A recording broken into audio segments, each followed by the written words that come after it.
attention. I'd like to welcome you to our morning session this Thursday morning in beautiful Vancouver. I hope you all had a good time last night on that beautiful cruise in the harbor. It was just spectacular. I think the Vancouver Opera received about 45 applications for employment after last night's cruise. It was absolutely beautiful. But this traditional land that we have admired so much is traditionally the land of the Squamish Nation. And this morning I would like to begin by acknowledging the Coast Salish peoples, and in particular the Squamish Nation. To welcome us today, I am pleased to introduce a Squamish elder from the Squamish Nation, Bob Baker. Please welcome him.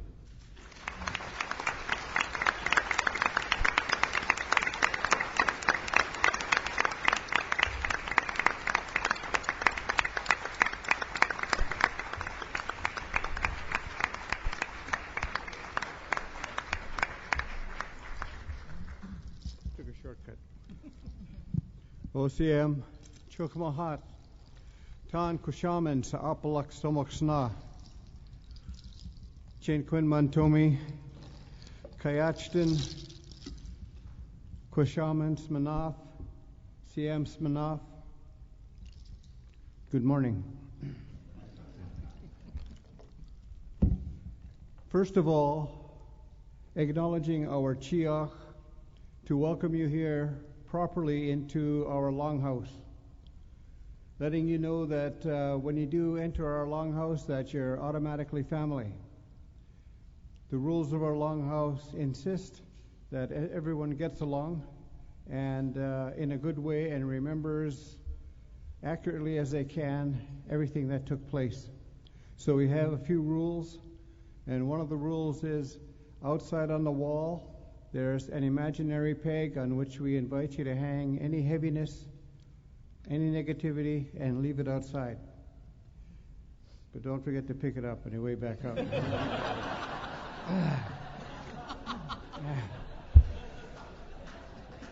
And also that when you come through the door, you're automatically family. You're not allowed to be a spectator, a visitor, a tourist. You're automatically family. So I think we've accomplished that. So how's it going, family? Really good. All right. As was mentioned, I'm from the Squamish Nation. My ancestral name is Sa'apalak. I also carry a Lanakila Hawaiian name. Sa'apalak is my great-great-grandfather. And he was also known with English words as Chief Joe Capilano, married to my great-great-grandmother, Lehulet Mary Agnes Kiapilano. So that is our family, and so we've resided over in this territory for around 10,000 years. Don't look a bit tired either, do we? Through those years, we've experienced sharing, potlatches, doing journeys, warring, celebrating, having various occasions to come together. In the wintertime, we come together to share in teachings about how we should carry ourselves as we walk the path in life. And those teachings are presented through stories that are accompanied with songs. So it's a lot similar to what has been going on throughout the rest of the world, is that you come to a place where one of the highest ways you can complement a story is by using music and singing songs to go along with it. So I'm going to do the top 10 of our Potlatch Hit Parade. Joking. So I want to do a blessing song to welcome you properly into our longhouse, and that you'll always be covered by the Creator, always be smiled on by our ancestors. And this song is an ancestral song, a song that goes back to a time when one of our ancestors lived over here at Papayuk. Papayuk is the original name of where those totem poles are in Stanley Park. It actually means bent land, as the land kind of curves around. She resided there during the time when the missionaries first came into the inlet, not wanting to rock the boat or cause any negativity. She got in her canoe and went across to Hamolstin, which is the village where I live. And translated, it means tumbling salmon. On this little journey across the water, this particular song came to her. So I'd like to share that song with you, but not without first acknowledging the organizers for getting me involved with this. I have been involved with Vancouver Opera, with Jim Wright, and various folks who have. It's a great story. It's a long story, and I'd love to share it. So everybody take your watches off and throw them away. But it's a wonderful adaptation, and it is how I got involved with the wonderful story by Mozart and the Magic Flute, being a cultural advisor. But before that, I would like to share this song from this lady that lived over in Papayuk. This song represents welcoming you here to our land, to our home, letting you know that you're family. This particular lady's name was Sequoia, and this song comes from her and her family. It is a way for us to hold hands with our ancestors and to share in that beautiful medicine of song, that beautiful medicine of our ancestors holding on to the spirituality. So with that, Haichka Hosiem, Anhat Tamakwitsi, no translation.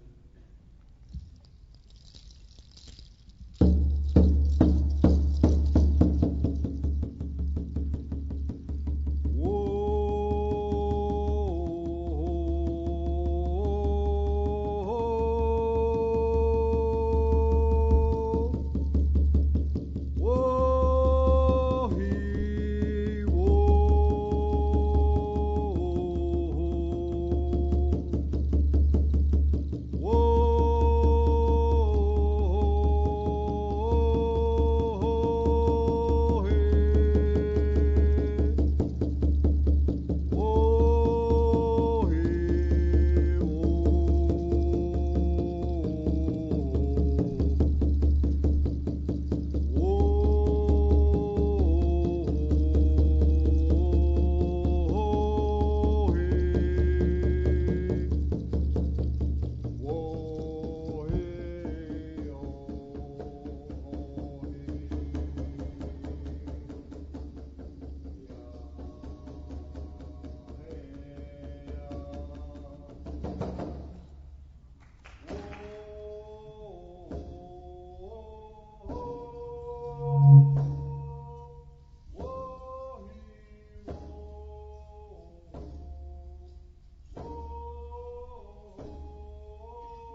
Thank you so much, Bob. That was a great honor and just beautiful to listen to. Thank you. This panel, and it relates so directly to the wonderful greeting we've just had, is to explore the ways that opera companies can increase their impact, their civic resonance, their cultural resonance within the community in the opera house. So many times you'll hear discussions through the course of this week about the way opera companies are introducing programs in community centers and other cultural venues, in sports stadiums and parks, all of which is very, very valid as a way to reach new populations in the community. But we don't want to put all of our civic programs into the silo of venues outside of our own opera house. We want to talk in this panel about having the connections with the community flow through the entire organization, from second stages, ancillary activities in parks, into the opera house. So when people actually do come to the opera house based on their introduction to the art form, they are not thrown back necessarily into, a 19th century traditional French production, but perhaps they're also seeing in the opera house productions and interpretations that resonate with them in their community. So we're going to talk a little bit about that from an issues point of view, from an aesthetic point of view. We have a wonderful panel here. I'd like to just say hello to Arlene Gladstone, who's the former chair of the Vancouver Opera and the Vancouver Opera Foundation, to Tim O'Leary, the general director of Opera Theatre of St. Louis, Chris Theofanidis, composer of many pieces we'll hear about today, Jim Wright, our general director of Vancouver Opera, and then via Skype we have Robert McQueen, stage director of the First Nations Magic Flute that was so successful here in Vancouver. We'll hear from him in a few minutes. But we're going to kick off the session with remarks from Robert Sirman, who is the director and CEO of the Canada Council for the Arts, a great friend of the arts across Canada, and we're so honored to have him here to kick off our session today. Let me turn it over to you. Thank you, Mark. Good morning, everyone. I can tell it was a good evening because we have kind of lower energy this morning, so congratulations to all of you. Just let me say a couple of things about the Canada Council for the Arts. You probably know that it's Canada's national arts funder. It's the Canadian counterpart to the National Endowment for the Arts in Washington. I tell my American audiences that I'm Rocco Landesman without the cowboy boots, but now that Rocco's left the building, I'm going to have to get a new line. You should know that in relative terms, the Canada Council and Canadians are much more strongly supported with government funding in the arts than in the U.S. We heard about that yesterday, but a good counterpart would be the U.S. has 10 times the population that Canada has. The per capita appropriation for the National Endowment for the Arts is about 50 cents per capita. The per capita appropriation for the Canada Council is well over $5 per capita, so it makes a big difference when it gets translated into actual support. I would like to just say a couple of things about our support for opera. In an average year, we provide operating grants to opera companies, approximately 15 opera companies in a year. Last year, we provided $5.7 million in operating funding, a significant number from any perspective, but still only a very small proportion of the actual revenues of opera companies in this country. So 5.7 million is just over 7% of the 78 million that constituted the revenues of opera companies in Canada last year. And it's about a third, less than a third actually, of all of the public sector funding to opera companies in this country. So in an average year, opera companies in Canada receive about 23% from the public sector, and that's federal, provincial, municipal funding. And with the Canada Council representing just over 7%, it means that we're only a third. There's a double investment that comes from the provincial and the municipal funders. This is healthy in some respects because it means that if there's a change in the funding status from any of these funders, it kind of minimizes the impact on the well-being of opera companies. And just for the record, I think average for box office earned revenues in the last year was something like 39% for all companies across the country. And I think about 33% came from private sources, and there's a remaining 5% that came from other revenues. Operating funding is a big part of what the Canada Council does. It makes up about 2/3 of all of our granting. We have many fewer constraints in our funding than the National Endowment for the Arts. We can, for example, and do very actively fund individual artists. We have no prohibitions about passing on any portion of our appropriation to the provinces and territories. As you might imagine, we're a fully peer-assessed decision-making body, arm's length to government. There is no political interference in the decisions that we're making, and the decisions about what projects, artists, organizations are actually funded by the Canada Council and what the amounts of those grants will be are determined through a peer assessment process. We use over 600 practicing artists and arts professionals every year to advise us in what our funding should be. We're doing a major review of our operating funding, and I know that the Canadian opera companies are going to be following this very closely. We haven't begun that consultation yet.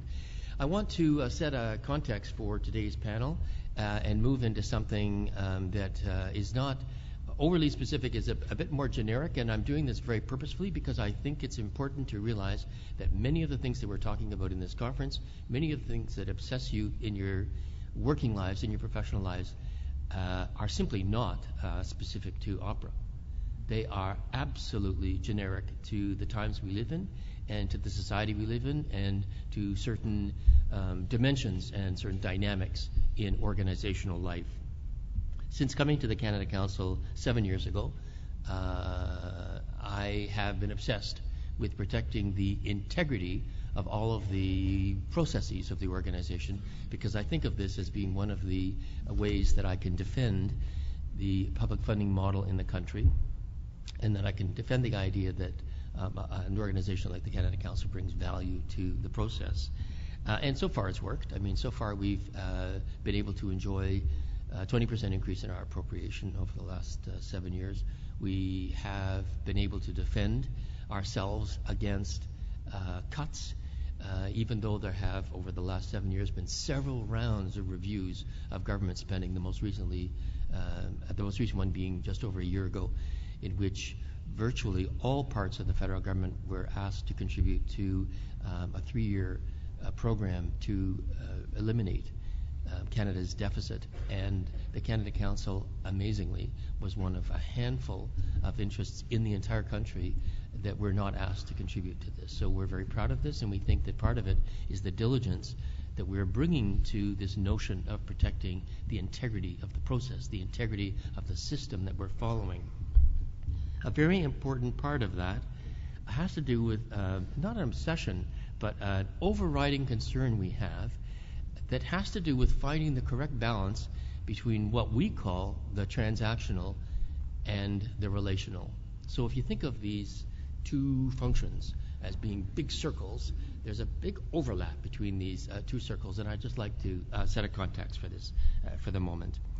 At the extreme, the transactional is a somewhat mechanical exchange between stimulus and response, between action and reaction. Transactional. You all know what these kinds of words mean, and as you know, all human action has a transactional component. It's impossible to act without having an impact on something other than yourself.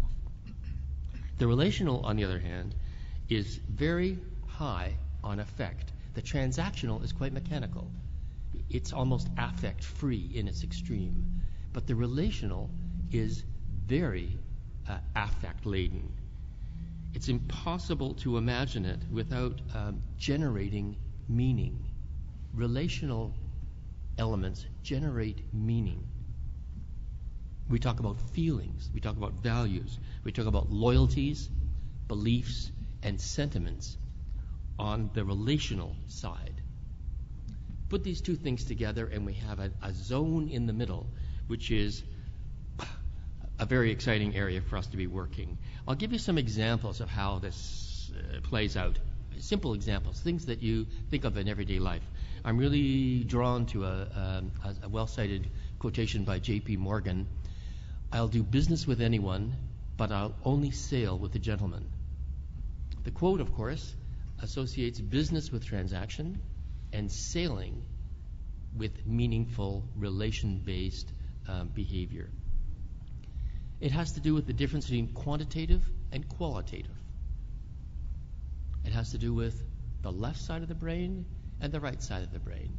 There is something about this zoning, or this, it's not a dichotomy, but it's the way things separate, that repeats itself over and over and over. And most importantly, for those of us working in contemporary society, the transactional is more open to technological improvement.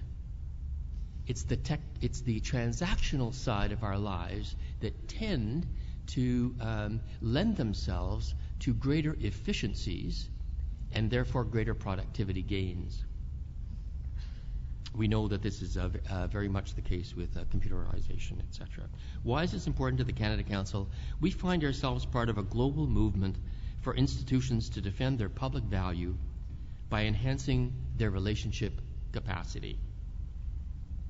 I'll just say that again. We find ourselves part of a global movement for institutions to defend their public value by enhancing their relationship or their relational capacity, by proactively reinforcing public awareness of the relationship between what they do and the public good, at the same time as transactional efficiencies threaten to dehumanize and depersonalize their interventions. So at the same time as we're part of this struggle to intensify a sense of meaning and value, we operate in a manner that becomes increasingly transactional. The biggest relational challenge we face at the Canada Council is demonstrating the impact of our funding of professional artists and arts organizations on Canadians, all Canadians, demonstrating our impact on all Canadians, and not just those in the audience or those in the gallery or those in the bookstore. We can't do this without artists and organizations working hard to demonstrate their own public impact. So there's a virtuous circle here. The virtuous circle has to do with our having to defend why we invest in professional arts practice and the impact that has on the lives and the creativity and the capacity of professionals working in this field, then the impact that these people have, the professionals have, on society as a whole and the public benefit that yields, and then the society as a whole arguing and pressing for greater investment through those instruments of public investment into the system. And as you can see, a virtuous circle is created. Any break in this system, any silence, of course, destroys the integrity of the whole.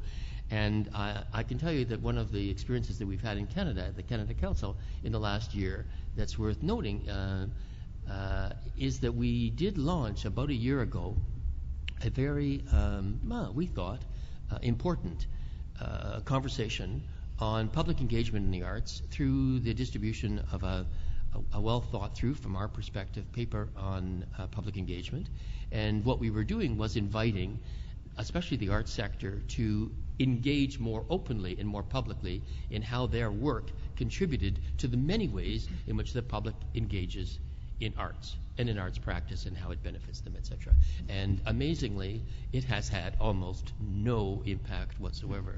I don't want to be, too negative about that, but, people said, oh, thank you, Bob, but that was about it. And in terms of having any kind of active blog debate or people saying this, that, and the other, it was just holding back. And in fact, there were many parts of the community who were critical of this gesture, feeling that perhaps there was some hidden agenda that we were going to pull our money from professional arts practice and put it into amateur practice. This is like Anyway, I cite this because it sounds obvious, this virtuous circle and the importance of each element being able to demonstrate value to the next part of the system. But indeed, everyone isn't walking around with exactly the same notion of how this virtual circle works and how we can contribute to it. We are not alone in the arts world. And in the cultural world and struggling with these issues of relational, transactional. The most obvious instance, of course, is in the environmental sector. We all know about that. Trying to put more relational consciousness into human action, societal action in the environment is a no-brainer. You see it everywhere. You see it with kids, you see it on television, etc. But it's not the only area. Look at the health professions. I was surprised last week to find a couple of references in television ads.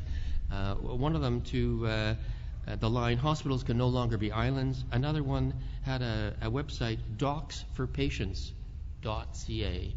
And I thought to myself, this is just amazing. If the health profession feels that it needs to reinforce the public value of its work, there is nothing unique about what we're trying to do at the Canada Council and in arts practice. Look at the rise of customer relationship management systems in the computer world, CRM systems. Every business wants a CRM system because the center of gravity has shifted in a way that relationships are now trumping transactions for institutional survival. This has nothing to do with the arts. This has nothing to do with the nonprofit sector. Look at social media. The way that social media are trying to monetize relationships is extraordinary.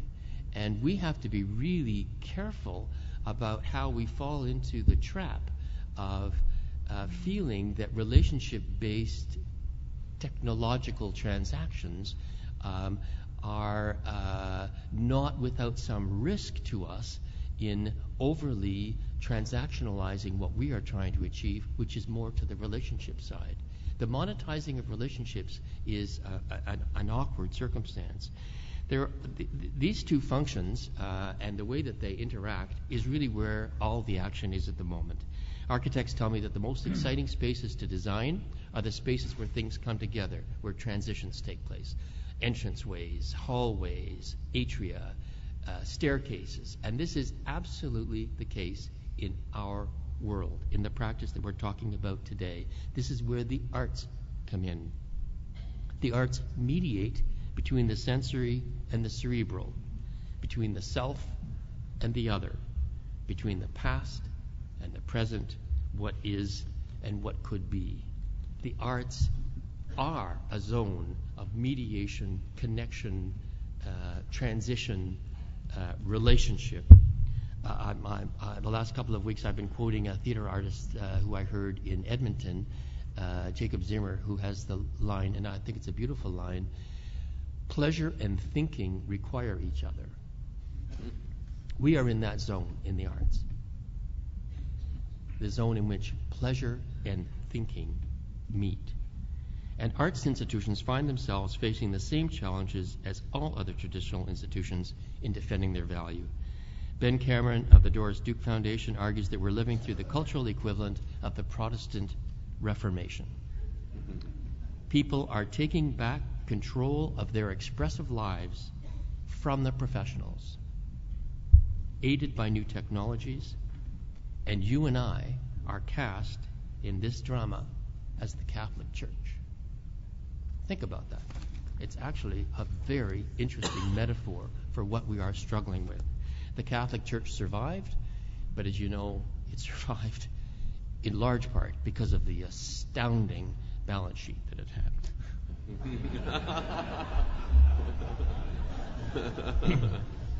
In the arts, we talk of increasing the relationship in terms, the relational in terms of things like donors, for example, and moves management is a good example of how we have embraced notions of moving in between the transaction and the relational in a more impactful way. And we do this with business sponsorships, we do this with audience marketing, but at the heart of what we do is the making of art. And I'm happy to end by recognizing that that's the subject of today's particular panel. That's what we're about this morning, how all this comes together on the stage.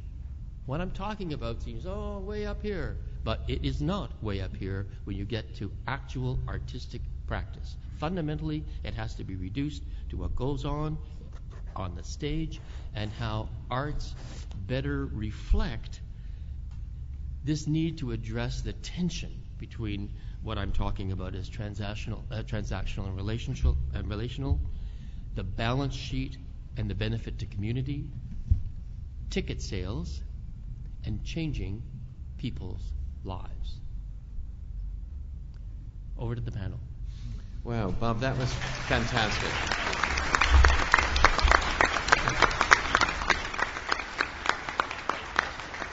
You provided really a wonderful framework for discussing this, not only during this session, but through the conference, the notion transactional versus relational. I loved your architectural reference, and the Catholic Church during the Age of Reformation hit home, especially in reference to its balance sheet. Yeah. So that really, what a wonderful way to start this session. Tim, I noticed you just nodding in agreement with a number of things. Any comments you had at the top? Oh, well, the balance sheet struck me, of course. I think that we're all discovering this. I like this idea that it's not arts organizations only. It's traditional institutions of any kind that are struggling with this change in the culture and the need for increasingly meaningful relationships with our audience and our community. I think that we've been sort of discovering this at Opera Theatre almost by accident. I'll speak a bit about our project surrounding the death of Klinghoffer, but it was amazing when we looked at the end of that project what had happened over the course of it. We realized we never could have planned it from the beginning. If we had set out with a strategic plan and all the steps in place, we never would have ended in the place that we did, which was a tremendously positive experience for our organization. And I think it was this process of discovery, and when you sort of begin one relationship that opens up all kinds of incredible doors, that was the main lesson. Yeah. And we'll come back to the story about Death of Klinghoffer in a second. And certainly what you said, Bob, about monetizing or trying to create transaction out of relationships. And I think a lot of our opera companies try to accelerate that process out of sheer need for balanced budgets, that you establish a relationship with a new group of people through a project and suddenly they're getting subscription brochures and annual fund solicitations, trying to immediately introduce transactions into a new relationship that takes time to nurture. In terms of looking at projects, we wanted to start with the Magic Flute. Bob Baker referenced the Magic Flute, Jim, and we have a few slides of it, and we're going to see whether this works or not. Point this way? Good, thank you. Some slides from the First Nations Magic Flute, which you can see on this screen in the audience.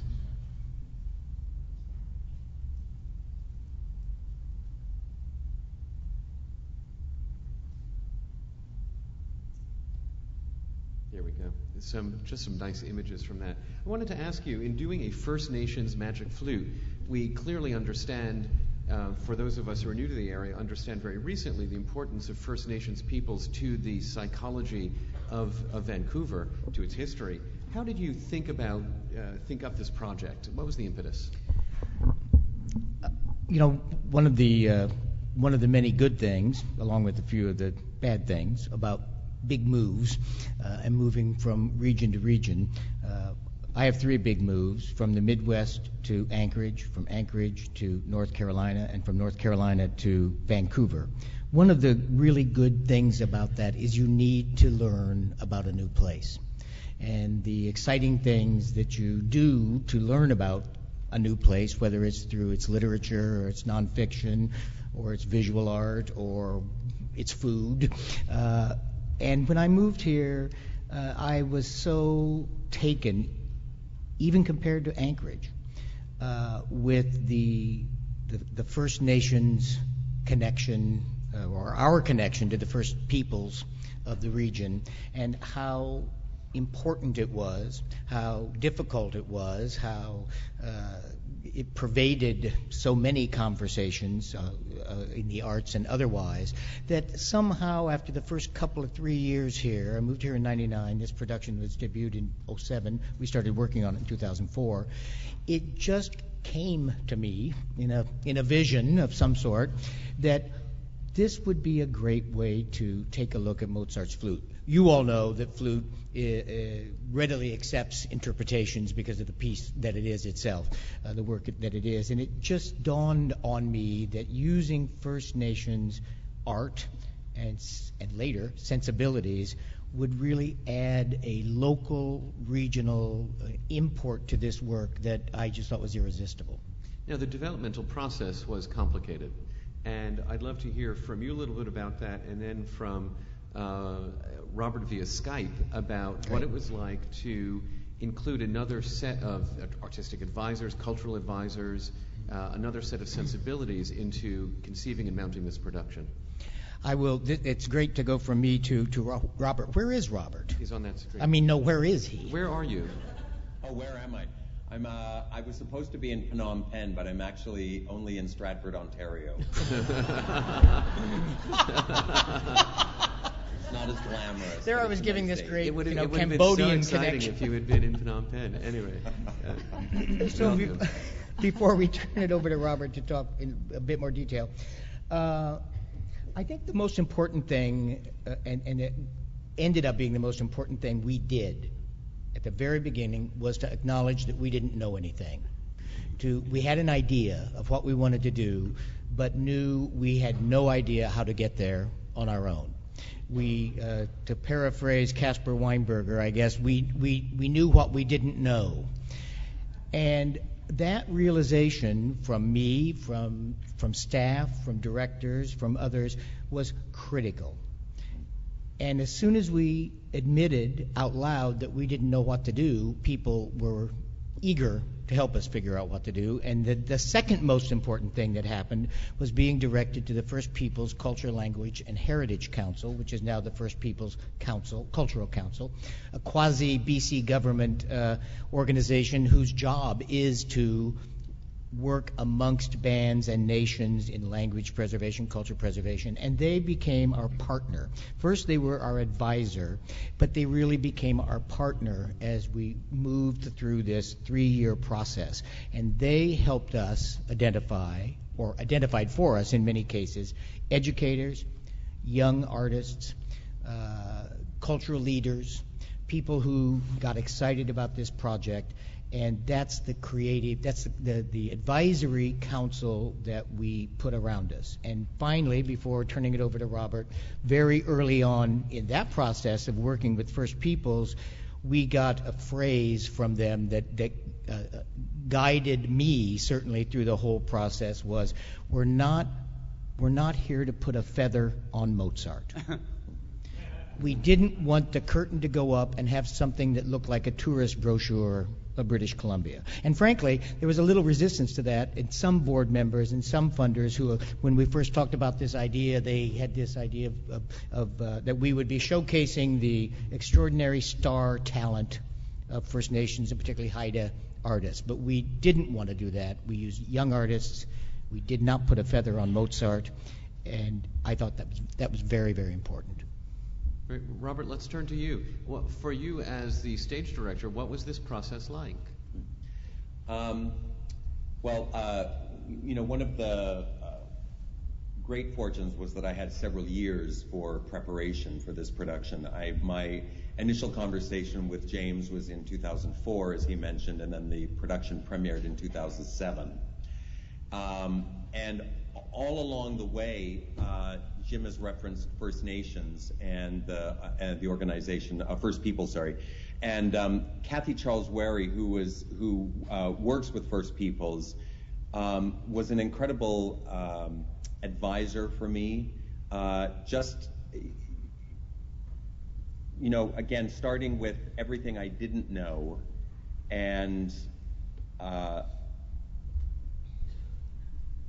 really beginning, I think, with asking questions and then really listening to the answers that were given, as opposed to asking questions with an idea already in mind as to how I wanted the work to be, how I wanted it to look. So the process really was one of evolution in the development of the production. I think another important aspect of the development were we had several meetings with an advisory who were given copies of the score and recordings to listen to, and then were invited to comment on the piece and any questions or concerns or ideas that they might have. And this led to had a huge impact on both the physical design of the production and perhaps most profoundly on the language of the production, which then led to, which was not something that we had originally planned on, was to a new libretto, a version in English that would articulate the specifics of this production. So you actually did a new spoken libretto for the piece. Yeah, it became very clear through, most of the advisors who spoke commented on the fact that one thing that would be confusing to a First Nations audience was that as a matriarchal monotheistic culture, the idea of multiple gods and the way that women are referenced in the original German by Sarastro and his court was a point of confusion for people. So I started looking into the text and seeing what could be done to address some of those issues. And then it was really Jim's invitation to actually just create an entirely new libretto that, and again, as part of the evolution of this, then led to the idea of including words and phrases of Hunkaminam, which is the language of the Musqueam people, which is the land that the Opera House sits on, which then led to a year of engagement with the language department out at UBC and also at the Musqueam Band Office out near UBC. So it felt like each step that we took provided both new challenges and, most importantly, I think, new opportunities. Because from the get-go, we all really held the idea that what was most important was to create a production that had an authenticity to it. And I think, and was based in the land that we all share, the land that we all share in Vancouver, which really, in terms of the design, became the foundation of the design, using both a kind of cityscape and also the natural environment that surrounds the city. Jim, what was the reaction to the production? I will answer that, but very briefly, I want to say another critical thing that we did was to bring onto our staff on a contract basis a First Nations woman who's an artist and cultural leader to serve as, for lack of a better term, our protocol officer, because we realized that we were going to need advice on how to deal with people. And to Robert's point, for example, we could not, obviously, appropriate language on our own. So we have signed documents with 4 different chiefs allowing us to use the language. And how we went about getting that approval, I was cautioned not to storm into the office first time and say, "Hi, I'm Jim Wright, and I want to use your language." There's a whole process. And so having that protocol person with us for 2.5 years was very important. What was your question? What was the reaction? What was the reaction to the piece? It was incredible. It was much more than I had ever hoped for. It was very popular. We sold way over goal. We had front page A section above the fold 4-column color photo, which we just don't seem to get for Bohème, which helped.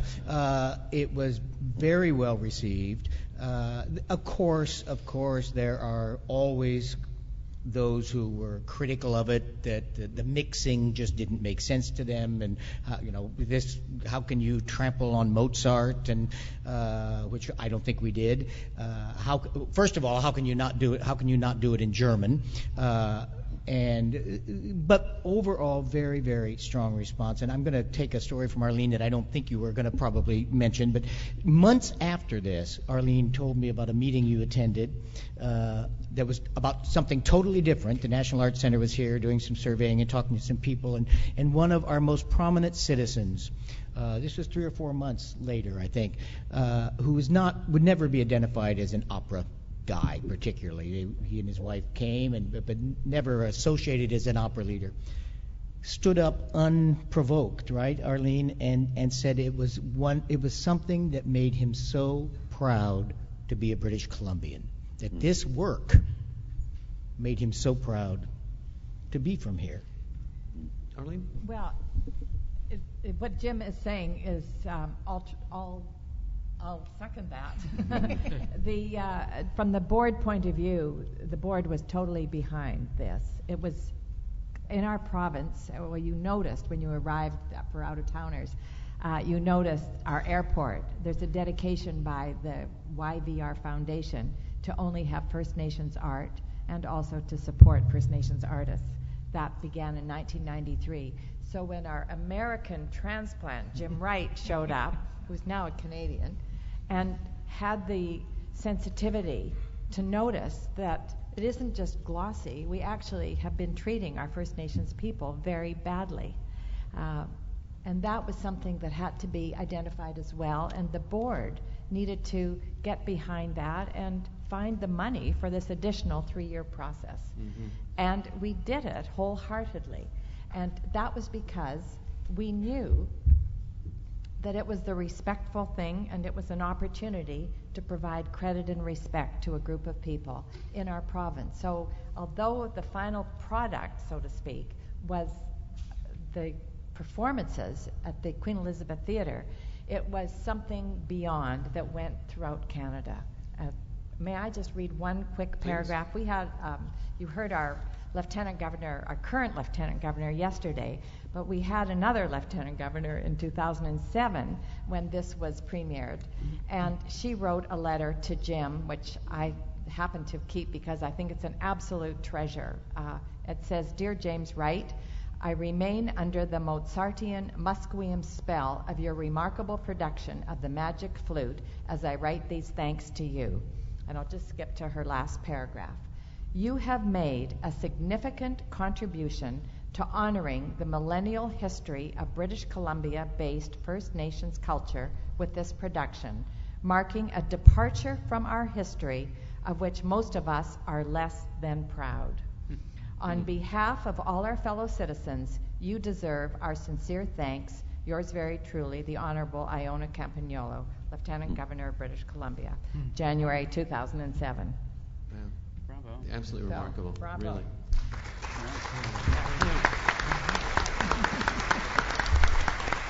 Within the framework that Bob provided at the beginning of his presentation, and Jim, I want to ask you, it's a two-part question. One is, I just note that the first thing you said in How Did It Go, you mentioned the transactions of exceeding your ticket goal. So it's hard for us not to think transactionally. Have you thought of another opera that you can do in this way? What is the lasting impact? Because now it's 2007, you happen to repeat the production this season. Right. But how does one continue to move forward in this long-term relationship building when there isn't a ready piece? You mentioned Bohème, but I doubt that you're thinking about a First Nations Bohème. As the politicians always say, thank you for that question, because this is a really big challenge for me and for the organization. I gave a talk to 150 BC educators on Sunday about this kind of stuff, and I talked about what we did with Mice and Men in the social service community, what we did with Naomi's Road in the Japanese Canadian community, the Magic Flute, and I think my biggest challenge now is to help the organization figure out how to not continue to ghettoize these new friends of ours and not roll along. Now we're done with the First Nations people. That was great. And now we're done with the Japanese Canadian people. And now, and I'm not really oversimplifying it. I don't know what the next project is as far as a work, but I think the organization needs to figure out how to genuinely keep the folks involved, the spirit involved. I think probably, and this will be news to any of our board members in the audience, we will probably start recognizing that we're on Coast Salish territory before the performances. We did every performance, we acknowledge that, of Magic Flute. Why should we not do that for every performance? How do we use the sensibilities gained in telling the story of the Japanese internment in World War II? And you Americans should know that one of the few examples of Canada treating its citizens much worse than U.S. in World War II. Japanese families never got their property back.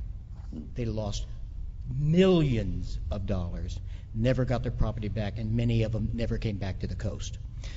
They were held in their camps until 1949. So how do we use the sensibilities we've learned there with our First Nations friends and change what we are deeply, no matter what we put on the stage? I'd sure like to see these audiences come back to whatever Bohème we do next time, and that's as good an answer as I have. Well, I appreciate that honesty and the dilemma that I think a lot of companies face in this same space. I want to turn to Chris Theofanidis because there are two pieces that we want to talk about. One is a piece that he did with Houston Grand Opera that is part of HGOCO, which is this wonderful program of really delivering community cultural resonance inside and outside the Wortham Center.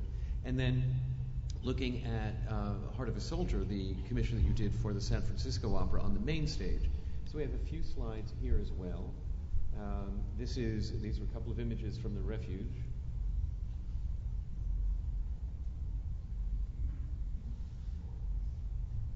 And we will soon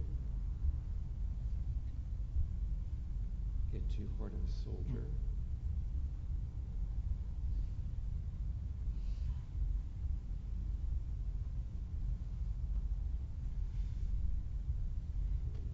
And then Heart of a Soldier. Such an evocative visual production.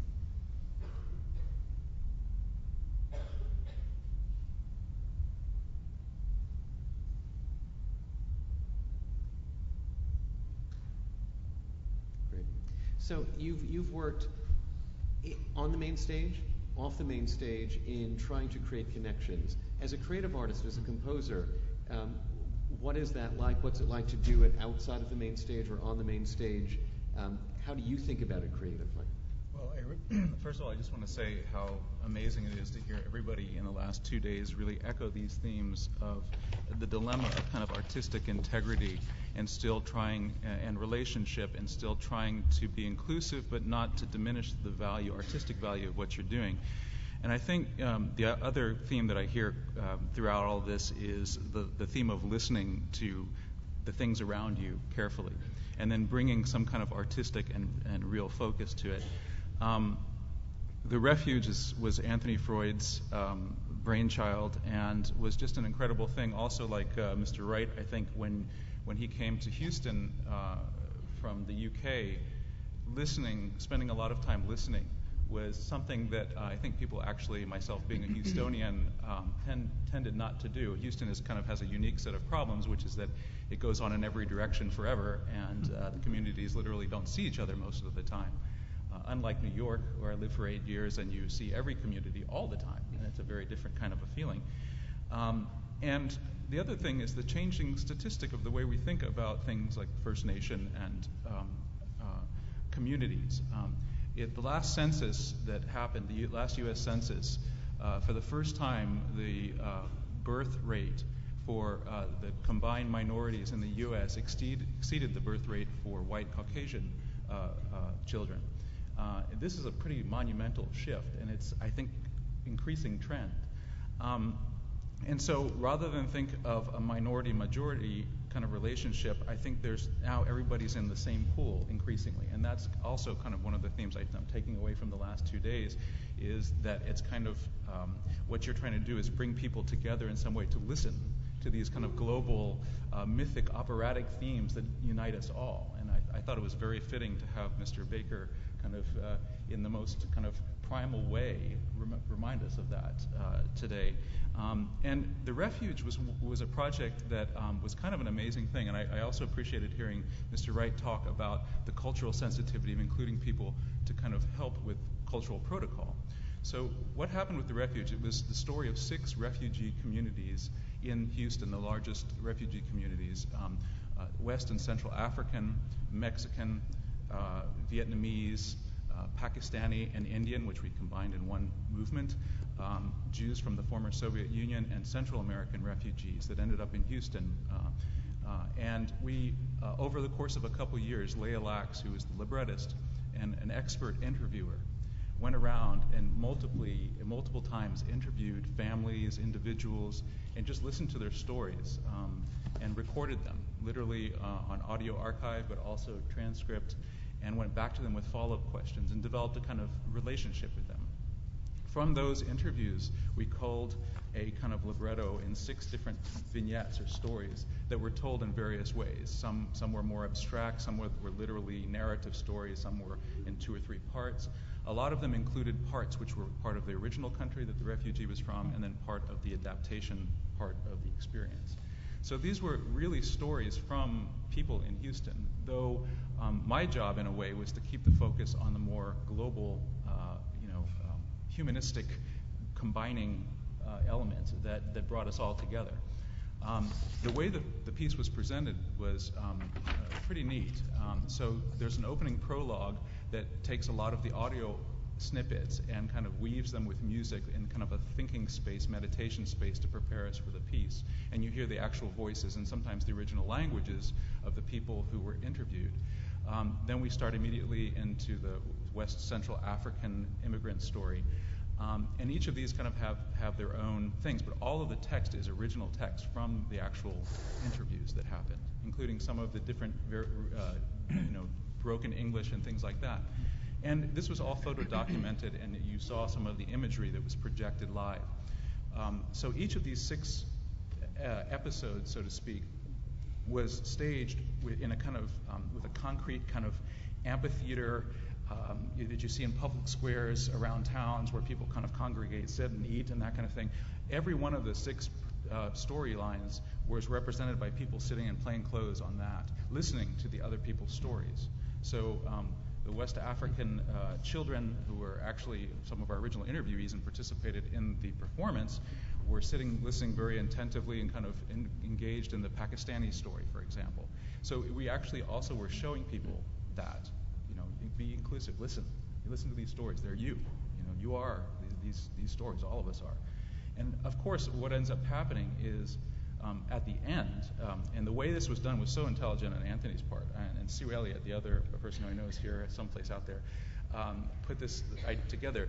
Each of these vignettes, 15-minute vignettes, was taken to the community to be a cornerstone of an evening of cultural events for that community and involving that community. So poets, traditional music, other kinds of dimensions were presented alongside this single little 15-minute vignette in a piano reduction, but taken to the places that were community centers, that were known places to the various communities. And then all of the people from all of those communities, and by the way, at one of those events, the Pakistani event, we had 3,000 people. So to give you some idea, I mean, it was pretty spectacular. When they at the end, they were all invited to hear the big, large-scale piece at the Wortham, and complimentary free tickets. They came, and it was the most beautiful-looking thing I've ever seen. I mean, it was the most beautiful people wearing the most incredible clothing, and talking about this. And one of my great triumphs for me personally was that the Makule children, the Central and West African children, went away singing the Pakistani music at the end of it, and but it was an amazing experience. Did the Wortham performance come at the end of the cycle of going to other cultural venues? That's right. It was kind of the build up to that. to that kind of communal And was it event. only performed in its entirety at the Wortham Center? No, it had also been performed in the Miller Outdoor Theater in Houston as well, and later in that season. Mm-hmm. Yeah. Mm-hmm. Wow. And you as a composer, it wasn't your creative idea. You were brought into an idea that existed, but felt compositionally, creatively, completely charged up by this challenge. And I think that's a really important point. One of the things, I grew up in Houston. That's my native landscape. I went to a very distant suburban kind of school, and a lot of my schoolmates were Vietnamese, actually. There was a big Vietnamese community there. And these stories actually really resonated to me. And apart from the fact that after the performances, everybody comes up and they tell you, in my case, my father was from Greece, born on a village on the side of a mountain in Samos. My mother's Pennsylvania Dutch. Everybody pulls out every relationship they have to their entire ancestry at the end of one of these things. And it's a beautiful thing. But yeah, that's... So let's move on to then Heart of a Soldier. Right. And this powerful piece, contemporary cultural reference, was this a piece that just spoke to the creators as would make a great opera, or did you recognize that you would be having some real social resonance with the sensitivities around 9/11 and the first responders and just the impact on our culture? Yeah. I first want to just preface this by saying that the images that you saw, obviously, the Twin Towers, nothing fell. We didn't try to literally recreate that kind of thing. We took it at a very different level. And that was the final scene that you saw. That was not the whole opera, obviously.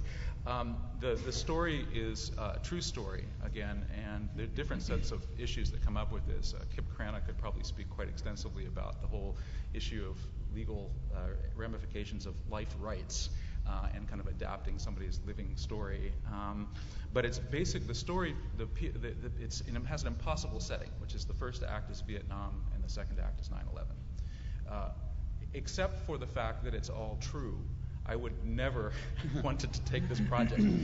And the thing that moved me about it is the thing that moves any of us in an opera, which is the personal relationship aspect. It's basically about two soldiers who kind of come of age in Vietnam, and through them we find out the depth of what it means and the idealism and the purity of intention of a lot of what soldiering is about. Something which I think gets very much glossed over. And Heart of a Soldier was the name of one of the protagonist's memoirs, and he was the British soldier who actually was the last one up. He got 3,000 people down, and it was all the people above his floors and below his floors perished.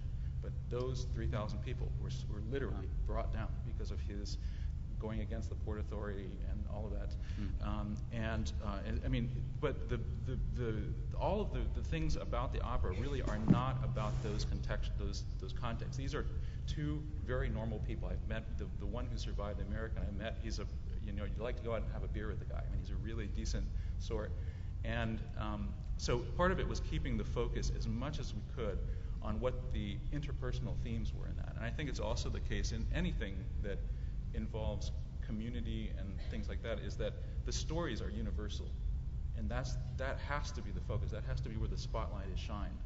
And the context is the thing that may shift. So Heart of a Soldier had very much that. I will say one other thing, which is that for Heart of a Soldier, one of the performances, we had 1,500 veterans come. Some people, I talked to a lot of these veterans who were there from various wars, going back to the Korean War. One guy from the Korean War came up to me and told me an extremely personal story about his time in Korea, and he said, I've never told anybody that story.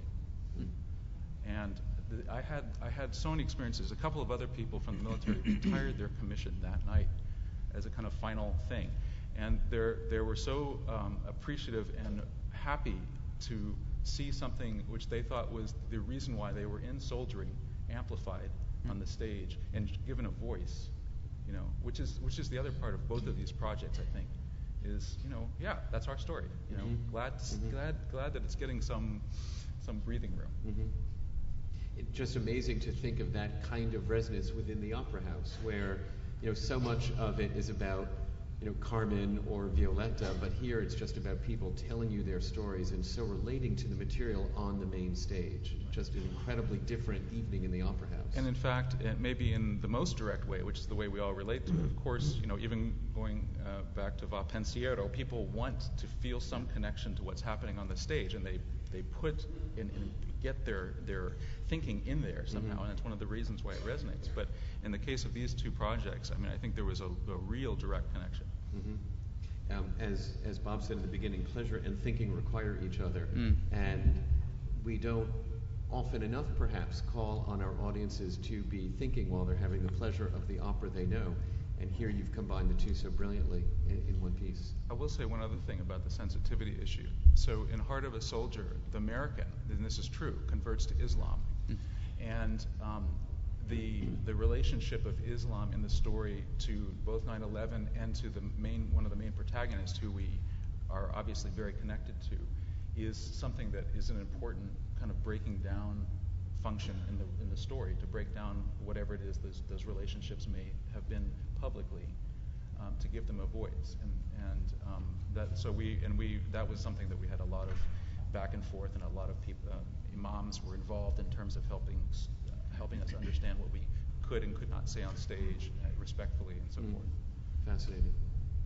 Well, we're going to turn to another example, and this is Tim O'Leary and Opera Theatre of St. Louis, where I think you knew what you were taking on, were surprised by the magnitude of what you were taking on, and then have learned from it and are taking on another very topical opera. I'm referring to the Death of Klinghoffer production from a couple of years ago on the main stage at Opera Theatre of St. Louis, and alluding to The Champion, which is premiering in just a couple of weeks in St. Louis. We'll take a look at a few of the images from Death of Klinghoffer.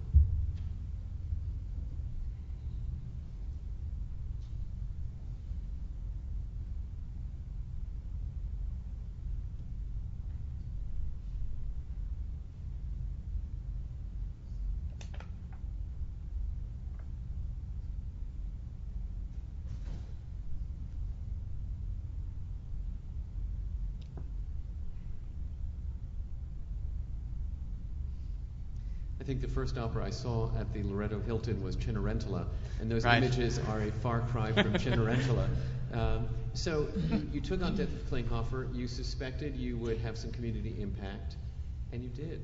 It actually was a decision that was made partially before I moved to St. Louis. I had gotten the job as Opera Theater's executive director, in line to succeed Charles McKay as general director, and James Robinson, whose beautiful production that is, had just been appointed artistic director. And Jim Robinson had had a big success with John Adams' Nixon in China at Opera Theater years before. So top on his list was John Adams' The Death of Klinghoffer. And I had seen a production, a staged concert at the Brooklyn Academy of Music in 2003.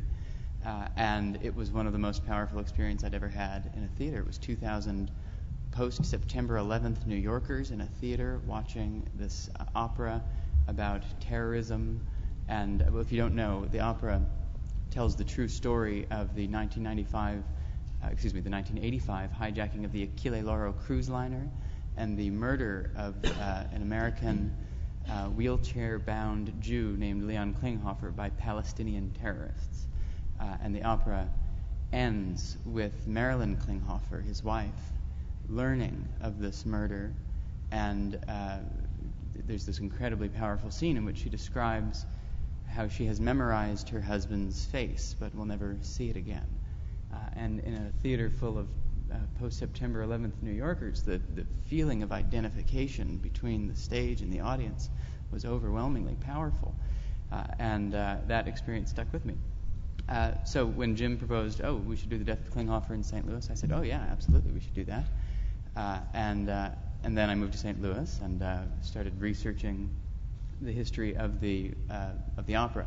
And if you want to read incendiary commentary about a contemporary opera, go no further than reading on The Death of Klinghoffer. It stirs incredibly strong emotions. The backdrop is the Palestinian-Israeli conflict, and as soon as you are dealing with that, nothing is simple and emotions run very high. So I thought, whoa, maybe this deserves some thought. And at the time, I was still overlapping with Charles McKay, who was my predecessor, and he made a brilliant suggestion, which is, why don't you put together a little subcommittee of board members to educate themselves about this opera and give you advice. So that was the first step.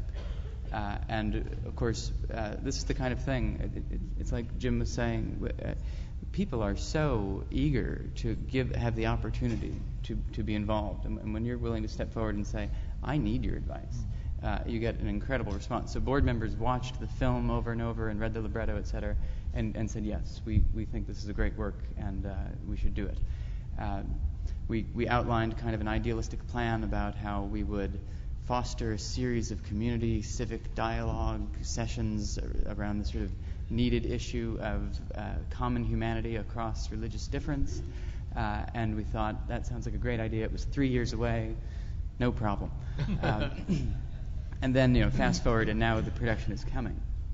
And we realized, like as Jim described, we have no idea what we're doing. How are we going to convene discussion about common humanity across religious difference? And this was right at the time when the guy in Florida was going to burn the Quran on September 11th, and this was an incredibly important topic. And I was, by just sort of asking over and over in our circle for people who could connect me to people who could help, I was introduced to the executive director of the Jewish Community Relations Council in St. Louis.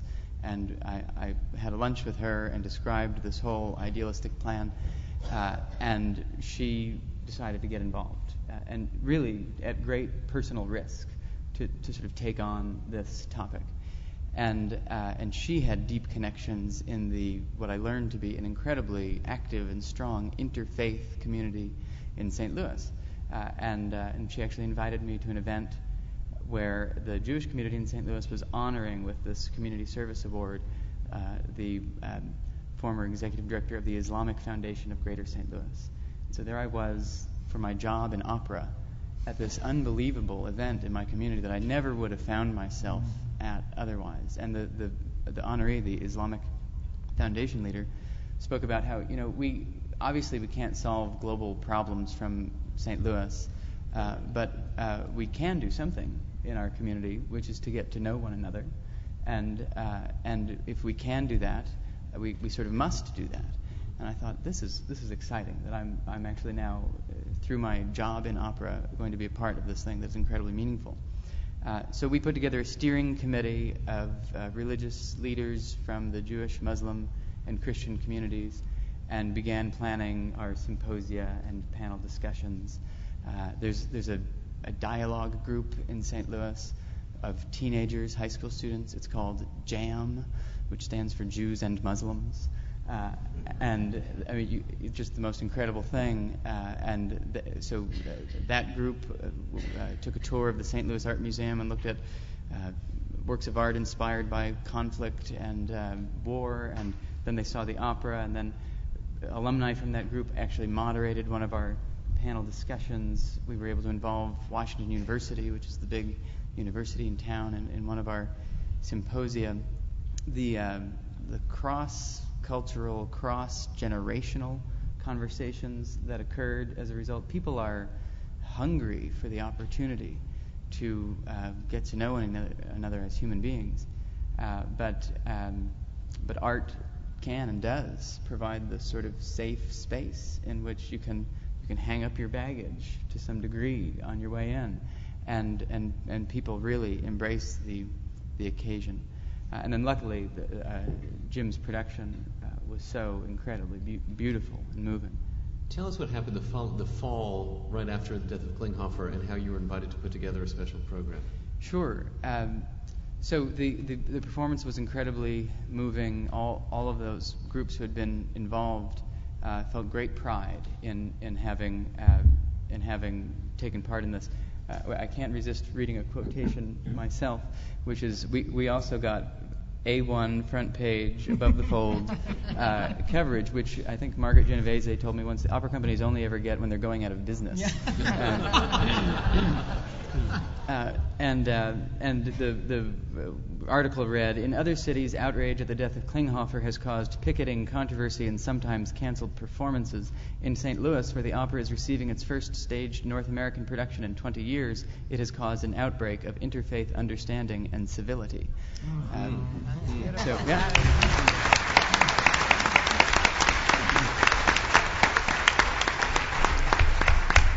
So like I say, that was a partnership between a very able artistic production and then a network of people in our community that we never would have discovered but for going step by step and admitting what we didn't know. So the Batya, who's the Batya Abramson Goldstein, is the head of the Jewish Community Relations Council, called me and said, now I need a favor in return. Absolutely. The Interfaith Partnership in St. Louis had been planning a 10th anniversary September 11th memorial, but they wanted it to have impact, and on their own they didn't know what they could do. So they said, we have this idea about making it a musical event. Could you help us? Yes. So Christine Brewer, the great soprano, lives in St. Louis, and I called Christine and I said, would you be involved? Yes. And once Christine was involved, then we got all kinds of traction. And so we put together an interfaith memorial in music. And it featured the St. Louis Symphony and Christine Brewer and high accomplished professionals like that, and the sacred music of congregations from around St. Louis. So the Episcopal choir, the Jewish cantor, the Hindu chanters, the Muslim call to prayer. This was all put together in a 1-hour program with almost no talking, just all this music, and it was unbelievably moving. The scene you described was absolutely the scene in this packed theater, and then that also got front page coverage and got picked up by the Washington Post and the Huffington Post as this example of what the arts can do in a community like St. Louis. So now we had the second annual last year, and now that we've had the second annual, it's going to happen every year.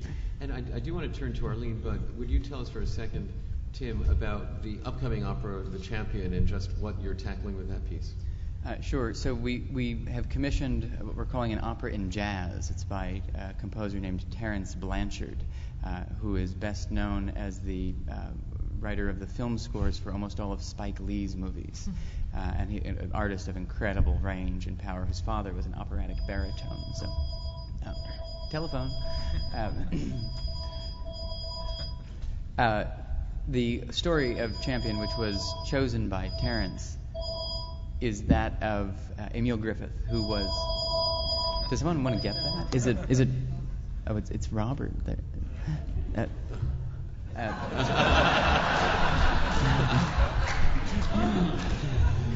What was I saying? I have no bloody idea. Okay, just quickly. The story of Champion was chosen by Terence Blanchard, and it tells the story of Emil Griffith, who was welterweight champion of the world in 1962. Emil Griffith was most famous for tragically killing his opponent in the ring on live national television, not by doing anything wrong, but by doing his job as a boxer. And so that alone brings up all kinds of interesting questions. But then what makes the story all the more extraordinary is that Emil Griffith was... am I the only one hearing that? No, okay. Emil Griffith was mocked at the weigh-in of that fight by his opponent, Benny the Kid Paret, for being gay. This was in 1962, welterweight champion of the world. Emil Griffith was gay, but that was unimaginable at the time. And the world found this out years later when Emil Griffith, now his career long since over, was assaulted outside a gay bar in New York and nearly killed. It's just so extraordinary that the sort of topic of gay identity in male professional athletics is now so central to our cultural conversation. And this opera is premiering on June 15th in St. Louis, and so we using the sort of learning of forming a steering committee, building lots of relationships in the community, knowing that, again, there's a lot of sensitivity in the African American community over these issues, and I think that's why Terence Blanchard, who is himself African American, was in part interested in telling this story. So again, working with lots of partners in the community. Now we have practice. I think, to Jim's point, when you do this kind of thing, you develop a kind of vocabulary and a facility with building relationships and asking for advice and getting people to help. But I'll just say, in closing about that piece, the thing that makes it so meaningful, Christopher, to your point, is it's the human story. Emil Griffith spent so much of the rest of his life in such pain over this tragedy of having killed his opponent unintentionally, but an incredibly gentle person, never wanted to be a boxer. And it was arranged, as he was struggling with dementia much later in his life, for him to meet the son of his opponent, Benny Jr., who had been 2 years old at the time of the fight. And it was arranged for a documentary for them to meet in Central Park. And Benny Jr. forgives Emil, which he had been seeking for his entire life. And so ultimately, this is not, I hope, a story about boxing or about gay identity or any of these issues, although those are all part of the story. But it's the story of a human being. And I have seen already in little previews we've done how powerful and moving this combination of words and music and jazz and opera is. But it's because the sort of central aria is sung by young Emil, who sings "What Makes a Man a Man." Well, it's just fantastic. We look forward to seeing that. Arlene, when you and I chatted about this, I noted that so many of our opera company trustees are preservationists at heart. They are seeking to preserve opera as they know it and love it for future generations. And here, these four opera companies we've referenced, have taken bold steps to redefine opera and what opera can mean in the 21st century in their communities. How do you, as a leadership trustee, encourage board members to think about looking at opera with new and different eyes? Well, I think the first thing is that after this morning, probably every trustee in this room will think differently, because one of the things that may have come through as a message to everybody is that every one of these new initiatives to think more carefully with greater intention and sensitivity about the communities in which we live and the countries in which we live require trust, require conversation, require time, and require money. But when the trust and the time and the intention and the sincerity and the relationships are developed to the point that Jim now says, we just can't say goodbye to our First Nations friends or to the Canadian Japanese community. They're part of our family now. That will just come. And I don't think the preservationists will survive. I just think we have to. I used to run a family service agency, and one very well-known Canadian family therapist who's no longer alive, named David Freeman, used to come and do workshops, and he'd say to the counseling staff, you have to keep your families safely uncomfortable. And I think, in a way, this can be applied to this. We have to be safely uncomfortable. That's my answer. Now, you did tell me before the session that there are times that you have, with board members, traveled to go see other things in order to build some familiarity and context with productions that they might encounter on this stage. I did. Are we okay for time? Because I didn't want to take. I know we're heading toward the end. In 2003, so Jim was in the company for several years at this point, had an idea of where we ought to go in Vancouver. His idea was to see his colleagues and our friends, the Calgary Opera Company, because they were producing Philomena. And that was a commissioned work. And if we were to have a commissioned work, we had to see how somebody else would do it. So many of us traveled to Banff for this co-production in Alberta. And we fed off each other's strengths and challenges and stories of how to make it better for our community and our opera company. But trust is developed that way, and relationships as well with other opera companies. And that's the collaborative part. And even relationships within your own board. Oh, yes. I mean, just getting on a plane to go to Calgary, you get to know each other and talk about it, and drive to Banff and look at the Rockies and hear about this 22-year-old woman who was hanged in, 80 years earlier. And this is an opera, Canadian content, a very sad story, but a troubling story. What I think happens in that process is that with each of the panelists here too, trust is developed and we're all getting educated at the same time. It's just a phenomenal set of stories that really demonstrate to us that opera can have very powerful community resonance, very powerful civic impact inside the Opera House. This isn't work that goes on just in community centers, just in schools, just in public parks, but within the Opera House itself, it is possible to listen, learn, gain advice, and to have a kind of importance within the community that we long for opera, so that we are part of the dialogue, we are above the fold on the front page from time to time for a reason other than closing the doors on a bankrupt opera company. There are more examples we could choose from, but I really encourage all of you to think about the lessons here of listening, even if you. So I found the theme very, very interesting too, of people who are transplants. Anthony going into Houston and listening with fresh ears, or Jim going to Vancouver from the U.S. and listening with fresh ears.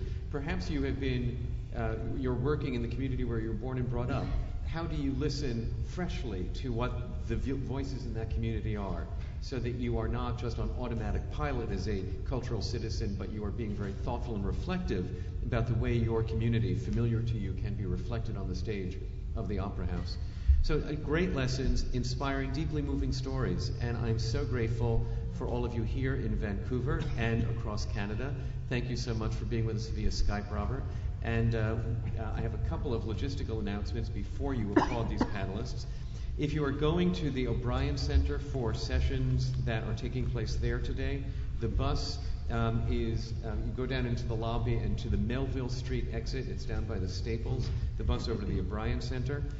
For those who are going to the Queen Elizabeth Theatre, the Tech Production Forum, you will meet in the main lobby over by the Starbucks to walk over to the Queen Elizabeth Theatre. So that's for the O'Brien Center, the bus on Melville Street, walking to the Queen Elizabeth Theatre down in the main lobby. And now, please thank these wonderful people.